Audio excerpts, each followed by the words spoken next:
வாங்க ஒரு சிம்பிளான விஷயத்த பார்க்கலாம். வணக்கம். நேரடியா விஷயத்துக்கு வந்துடலாம். ஒரு பரபரப்பான சூழ்நிலையை கொஞ்சம் கற்பனை பண்ணிக்கோங்க.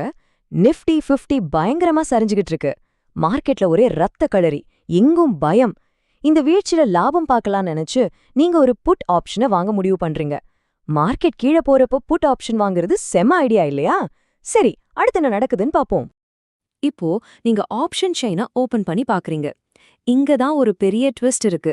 நீங்க வாங்க நினைச்ச அந்த ஸ்ட்ரைக் பிரைஸ் வழக்கமா இருக்கிறத விட ரொம்பவே வித்தியாசமா காட்சியளிக்குது. சாதாரணமா ஒரு நார்மலான ட்ரேடிங் நாள்ல இந்த குறிப்பிட்ட புட் ஆப்ஷனோட விலை வெறும் 40 ரூபாய் தான் இருந்திருக்கும். ஜஸ்ட் 40 ரூபாய். ஆனா இப்போ மார்க்கெட் செங்குத்தா சரிஞ்சுகிட்டு இருக்கிறதால அதே ஆப்ஷன் நம்பவே முடியாத அளவுக்கு 140 ரூபாய்க்கு ட்ரேட் ஆயிட்டு இருக்கு. விலை இவ்ளோ அதிகமா இருந்தாலும் மார்க்கெட் இன்னும் கீழே போகுங்கிற நம்பிக்கையில நீங்க அதை வாங்கிடுறீங்க.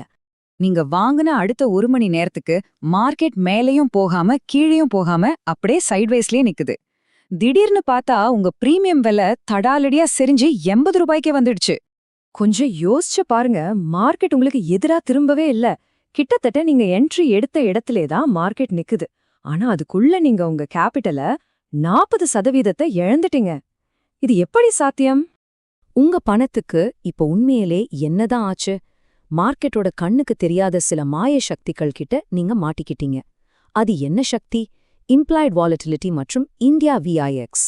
இது ரெண்டும் சேர்ந்து எப்படி உங்க ஆப்ஷன் பிரீமியத்தை திரைக்கு பின்னாடி இருந்த ஆட்டி படைக்குதுன்னு இந்த அலசல்ல நாம தோல் உரிச்சு காட்டப் போறோம். முதல்ல இந்த இந்தியா விக்ஸ் அப்படின்னா என்னன்னு தெரிஞ்சுக்கலாம். இத மார்க்கெட்டோட ஃபியர் தெர்மோமீட்டர், அதாவது பயத்தை அளவிடும் கருவின்னு கூட சொல்லலாம். நீங்க ஒரு ஷேரை வாங்குற மாதிரியோ விக்கிற மாதிரியோ இந்த விஐஎக்ஸ வாங்கவோ விற்கவோ முடியாதுங்க. இது ஒரு தூய்மையான கணித கருவி. அடுத்த 30 நாளுக்கு மார்க்கெட்ல எவ்ளோ பயம் இருக்கு, எவ்ளோ பெரிய ஏற்ற இறக்கங்கள் வரப்போகுது அப்படின்னு அளக்குற ஒரு தெர்மோமீட்டர் தான் இது. இத 2 எக்ஸ்ட்ரீம் நிலையா பிரிக்கலாம். விஐஎக்ஸ் 12க்கு கீழே இருந்தா மார்க்கெட் ரொம்ப கூலா, எந்த பயமும் இல்லாம பொறுமையா போயிட்டு இருக்குன்னு அர்த்தம். ஆனா அதுவே 20 தாண்டிடுச்சுன்னா அவ்வளவுதான், மார்க்கெட்ல முழு பீதி. நிஃப்டிலையும் பேங்க் நிஃப்டிலையும் ரொம்ப பயங்கரமான ஏற்ற இறக்கங்கள் வரப்போகுதுன்னு பெரிய பெரிய நிறுவனங்கள் எதிர்பார்க்கறாங்கன்னு அர்த்தம். இப்படி ஒரு பயம் வரும்போது இந்த பெரிய நிறுவனங்கள்லாம் என்ன பண்ணுவாங்க? தங்களோட முதலீட்டை காப்பாத்திக்கிறதுக்காக ஒரு இன்சூரன்ஸ் மாதிரி புட் ஆப்ஷன்களை அடிச்சு புடிச்சு வாங்குவாங்க. எல்லாரும் ஒரே நேரத்துல வாங்குறதால அதோட விலை ராக்கெட் வேகத்துல விண்ண முட்டுது. இந்த நம்ப முடியாத விலை ஏற்றத்துக்கு பின்னாடி ஒரு ரகசிய மெக்கானிசம் இருக்கு. அதைத்தான் நாம பலூன் எஃபெக்ட் அப்படின்னு சொல்றோம். இம்ப்ளாய்ட் வாலட்டிலிட்டினா என்ன? சிம்பிளா சொல்றணும்னா, மார்க்கெட் எந்த அளவுக்கு அதிரடியா மாறப்போகுதுன்னு சந்தையே கணிக்கிறது தான் இது. ஆப்ஷன் பிரீமியத்தை விலையேத்துறதும் இறக்குறதும் இந்த சூத்திரதாரி தான்.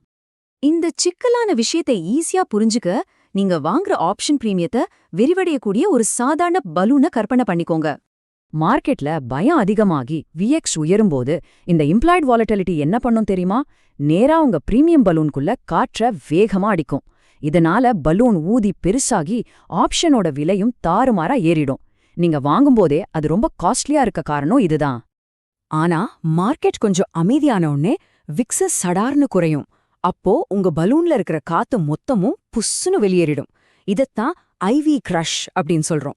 மார்க்கெட் உங்களுக்கு எதிரா ஒரு பாயிண்ட் கூட நகரலன்னா கூட உங்க பலூன் சுருங்கி உங்க ட்ரேடிங் கேபிட்டல் மொத்தமா அழிஞ்சிடும். அந்த 80 ரூபாய்க்கு விலை செறிஞ்ச மரமும் இப்போ உங்களுக்கு தெளிவா புரிஞ்சிருக்கும். சரி, இந்த அரக்கன் யாருன்னு நமக்கு தெரிஞ்சு போச்சு. இப்போ இந்த டேட்டாவை வச்சுக்கிட்டு நம்ம பணத்தை எப்படி காப்பாத்துறது, எப்படி மார்க்கெட்ல லாபம் சம்பாதிக்கிறது, வாங்க பார்க்கலாம்.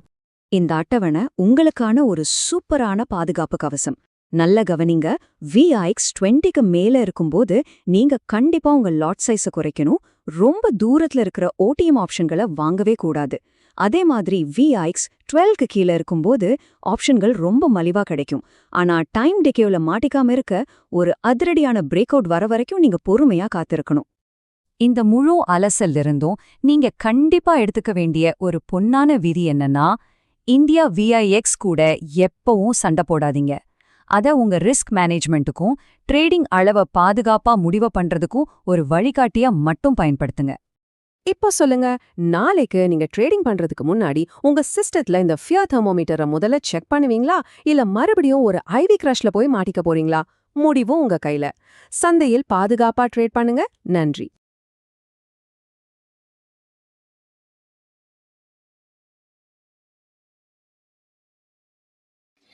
இந்த வீடியோ உங்களுக்கு பிடிச்சிருந்ததுன்னா லைக் பண்ணுங்க, ஷேர் பண்ணுங்க, சப்ஸ்கிரைப் பண்ணுங்க. தேங்க்யூ ஃபார் வாட்சிங்.